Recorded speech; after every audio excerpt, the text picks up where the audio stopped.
obrigado, Jesus, porque as portas estão abertas para que os filhos e filhas entrem na Tua presença. Nós queremos, Senhor, aprender a desfrutar da Tua presença. E após esses momentos de derramar de glória, nós saibamos o que fazer com aquilo que recebemos. Amém. Em nome de Jesus Cristo. Amém? Aplauda o Senhor, pode tomar teu assento.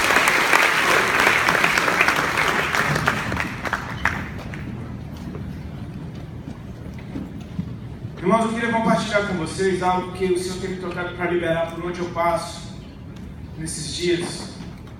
É uma passagem bíblica que eu amo muito. Eu gostaria de ter estado lá, mas eu sei que Deus reservou coisas ainda maiores para aqueles que creem, amém? Eu não sei como é que pode ficar maior do que isso, mas Ele prometeu. Abra a tua Bíblia em Mateus 17. Ou ligue sua Bíblia, né, hoje? Eu liguei a minha. Mateus 17. Enquanto você vai achando, deixa eu só avisar vocês, eu trouxe o material que vai estar lá, eu não sei onde vai estar. Lá fora, ali atrás, não sei se é atrás, se é lá fora. Eu sei que para você ir para fora você tem que ir lá atrás, então está lá atrás ou lá fora. Tem um DVD com o meu testemunho. É um material muito poderoso para evangelizar pessoas, também você dá para alguém que não conhece Jesus. Assista com a tua família em casa. E se você tiver condições, dê de presente para alguém. Assista e depois dê de presente para alguém, ou então leve mais de um e dê de presente. Enfim, você pode levar até mais de dois, você pode dar de presente. Tem legenda em português, tem legenda em espanhol, tem legenda em inglês também. Tem oração para o cara entregar a vida para Jesus no final, enfim. Meu amigo, eu espero que depois que o Senhor me levar para essa terra, esse material continue evangelizando, amém? É um material completo. E tem 2 CDs com canções. O RABT foi um divisor de águas na minha vida. Muita coisa que Deus tem alinhado na minha vida, no meu coração, está expresso em canções aqui. E esse é o mais recente, chama Joio e Trigo, saiu ano passado. É meio que uma continuação do outro. É como pai, você nunca vai dizer qual é o filho favorito, né? Mas o mais novo sempre recebe mais carinho. Então tá, esse aqui é o mais novo. Mas todos os 3 são muito bacanas. Você vai estar sendo... você que levar esse material para tua casa, você vai estar sendo uma bênção diretamente na minha vida, na vida da minha esposa, que não está aqui presente comigo, mas está aqui porque eu e ela somos um, amém? E você vai estar sendo um instrumento para que a gente possa continuar em tempo integral no ministério. Eu oro para que esse material abençoe a tua vida e assim você vai estar abençoando a nossa.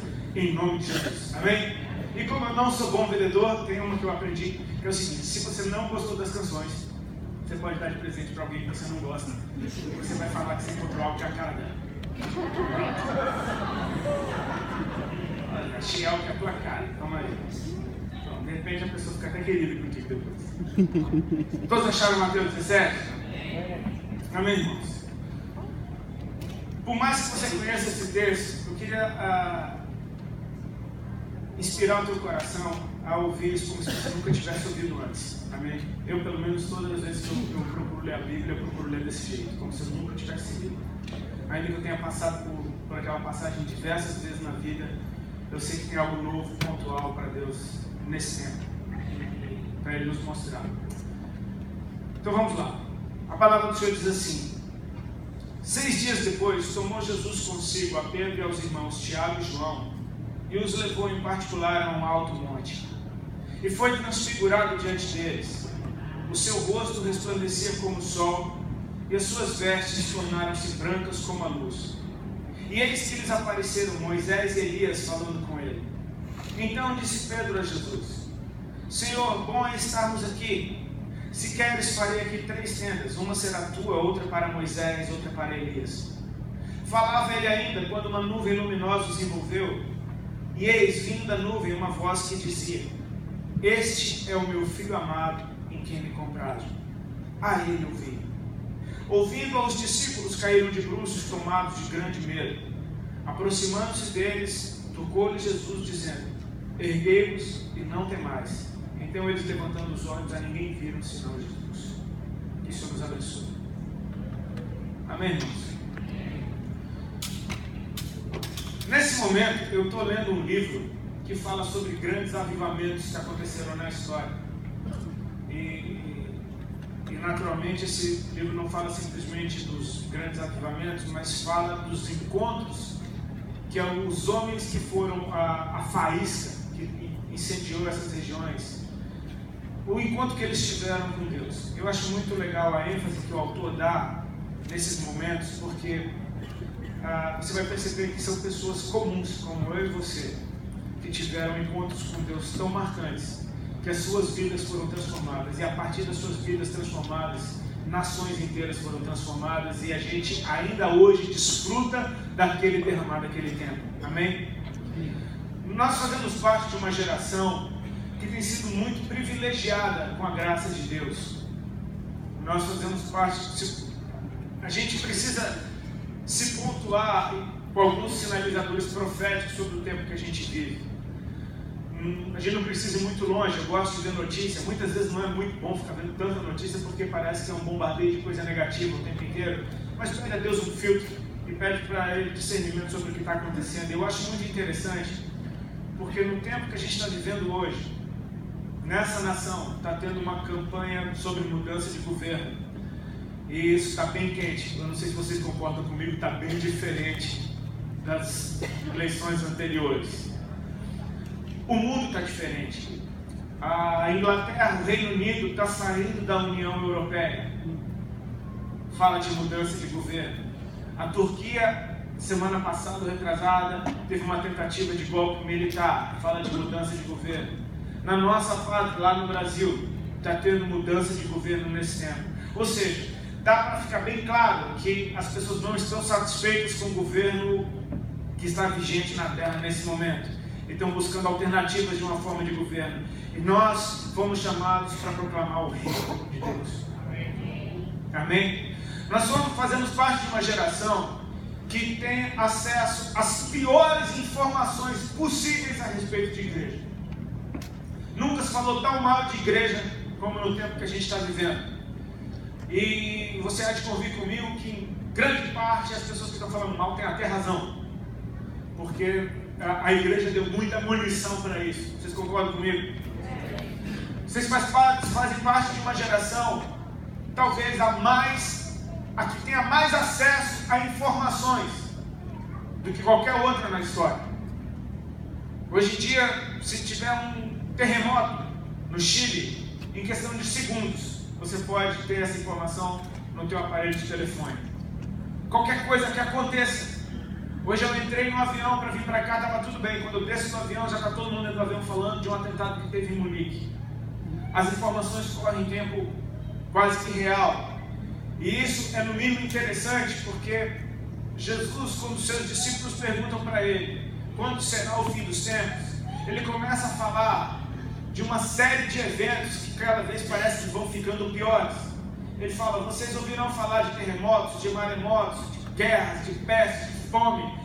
E ele dá uma lista terrível. Ele fala: calma que ainda não é o fim. Aí ele fala: vocês vão ser odiados de todos por causa do meu nome, vocês vão ser expulsos das sinagogas. E a igreja entrou numa sinagoga. Glória a Deus. Vocês vão ser mortos por causa do meu nome. Uau, que bacana. Fala: o amor de muitos vai esfriar, o aumento da iniquidade. Jesus dá uma lista terrível. Só que ele fala assim: mas este evangelho será pregado em toda a terra. E aquele que for fiel até o fim será salvo. Ou seja, tem uma graça específica para sobreviver a esse tempo. Amém? Por pior que seja a lista, o nível de graça que Jesus liberou para você atravessar esse tempo é proporcional. Então você está vivendo em um tempo onde a igreja talvez esteja recebendo o maior derramar de graça na história. Amém? Você faz parte de uma geração que, com todas as piores informações possíveis, eu estou num culto de jovens que tem um monte de jovens, um cara de jovem, estão quase que lotando essa igreja. E vou te falar, isso está acontecendo em todo canto. Jesus está derramando. Ele tem derramado. Muitos escândalos vêm, mas tem muita glória sendo liberada. Muitos sinais e maravilhas, muita cura está acontecendo.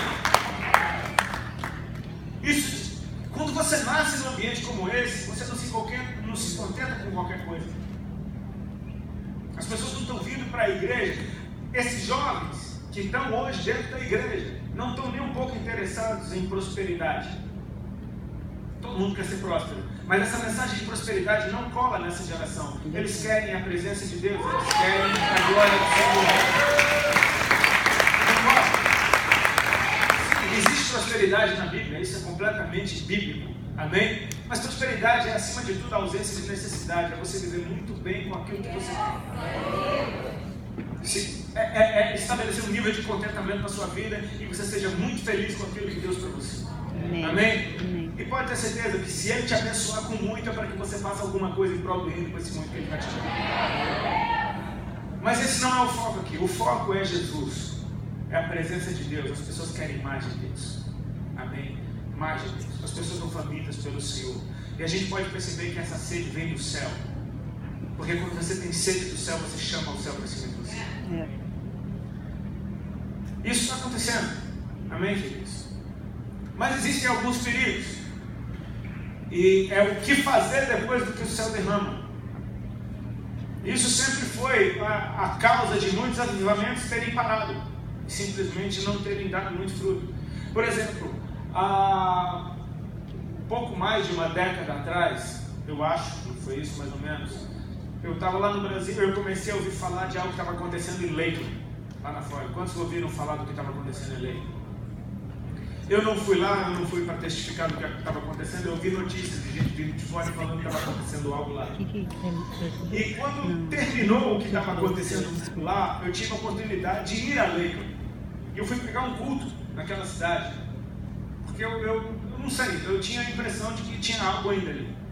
E eu fui num culto numa igreja que, por acidente do céu, foi exatamente no lugar onde começou aquele derramar.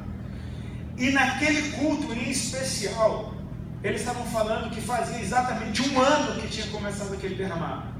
Então eu falei, cara, Jesus me ama mesmo, porque Ele me trouxe numa data especial. Só que não era um culto que estava muito lotado, mas você via ainda gente apaixonada e chapada pelo Senhor. 1 ou 2 anos depois eu voltei naquela mesma igreja para pegar um culto de domingo, eu estava de férias. E, meu amigo, eu posso tirar férias, mas de Jesus eu não consigo. Eu precisava, para me sentir crente, nem que fosse para me sentir crente, e domingo no culto. E eu dirigi, eu estava acho que em Orlando, eu dirigi até lá, a gente dirigiu algumas horas, chegamos lá no culto, e era um culto de domingo à noite. Cara, devia ter umas 15, 20 pessoas na igreja, a maioria velhinhos. Eu falei, nem se parece muito com o lugar que eu vim, nem se parece muito com o lugar que recebeu tanta gente que os cultos tinham que ser no aeroporto.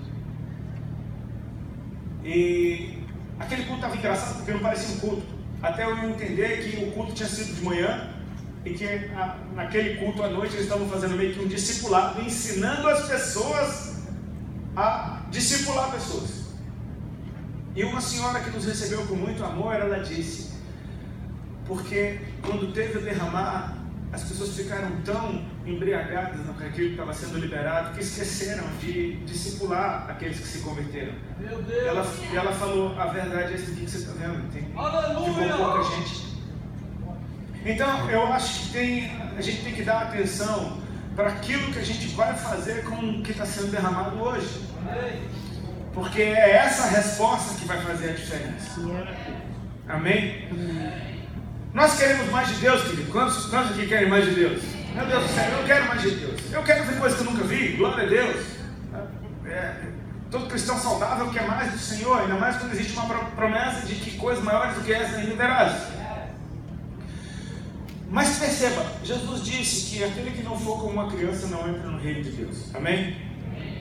E isso me veio à mente um dia desses que eu estava em Seattle, há 1 mês atrás, que eu estava ministrando numa igreja dos irmãos lá. E no almoço, o filhinho de um dos líderes, que era uma bolinha sorridente, ele tinha acho que nem 1 ano de idade, uma bolinha com os dentinhos nascendo, ele só sorria, coisa mais linda do mundo. Ele entrou numa brincadeira comigo na mesa. Eu por acaso fui olhar o menu, e quando eu olhei o menu, quando eu abaixei o menu, ele estava olhando para mim, e quando eu abaixei o menu, ele começou a rir. Eu ganhei a brincadeira, eu falei, tô ligado. Levantei o menu de novo. Abaixei o menu e ele começou a rir de novo. E eu levantei o menu. E abaixei o menu e ele começou a rir de novo. E eu não sei quanto tempo a gente ficou nessa, de eu levantar e abaixar o menu. Eu sei que toda vez ele ria. E cada vez ele ria mais. Sabe, uma criança, ela se contenta com a mesma